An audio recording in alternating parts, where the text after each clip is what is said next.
नमस्कार, मैं हूं आपके साथ रविंद्र सिंह तोमर। आज हम आ चुके हैं जनपद हापुड़ की गढ़मुक्तेश्वर विधानसभा क्षेत्र में, जहां पर हमारे साथ पूर्व मंत्री मदन चौहान जी हैं, जिनसे जानेंगे कि आजकल जो देश में माहौल बना हुआ है। आपको बताते चले कि एक जो समाजवादी पार्टी के राज्यसभा सांसद है रामजी लाल सुमन ने एक विवादित बयान दिया है महापुरुष राणा सांगा के। नमस्कार, मैं हूं आपके साथ रविंद्र सिंह तोमर। आज हम आ चुके हैं जनपद हापुड़ की गढ़मुक्तेश्वर विधानसभा क्षेत्र में, जहां पर हमारे साथ पूर्व मंत्री मदन चौहान जी हैं, जिनसे जानेंगे कि आजकल जो देश में माहौल बना हुआ है।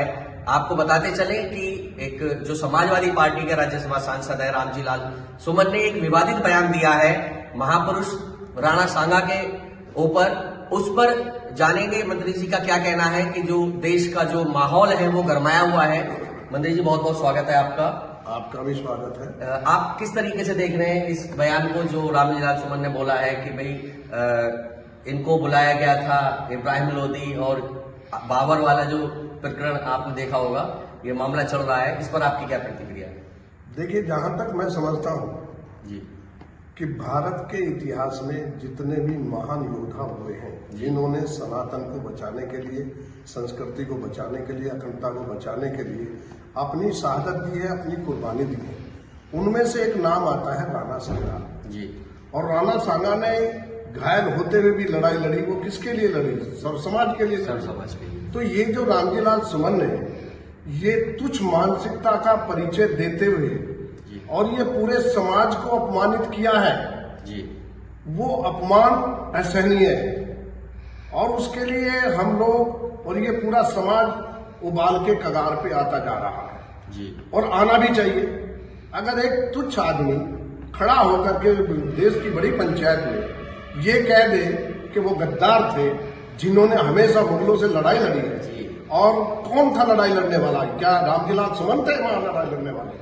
लड़ाई लड़ने वाला था राणा सांगा, महाराणा प्रताप, सम्राट पृथ्वीराज चौहान और दूसरे बहुत सारे योद्धा रहे। हाँ, लेकिन आज ये इस तरह की बात करते हैं, इससे लगता है कि ये एक साजिश है और विकास और एकता को विखंड करने की, खंडित करने की योजना है कि विकास की तरफ ध्यान हट जाए और अखंडता इस देश की जो बनी हुई है उसको छिन्न भिन्न कर दिया जाए। ऐसे लोगों की मानसिकता पे तुरंत कार्रवाई होनी चाहिए। मंत्री जी, इतना ही नहीं है, यहाँ तक की कहा है उन्होंने कि भाई इस जन्म में तो मैं माफी मांगने वाला हूं नहीं।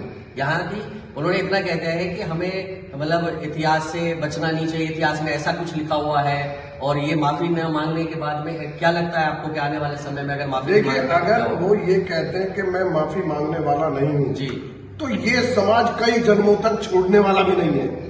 आज इसकी परिणति आप आगरा में 12 तारीख का जो तय किया गया है सब समाज ने कि हम लोग इसके खिलाफ पंचायत करेंगे और इसमें उनको अगर दंडात्मक कार्रवाई नहीं हुई और उनको बर्खास्त नहीं किया गया उनकी संसदी से, तो निश्चित तौर पे एक उबाल है।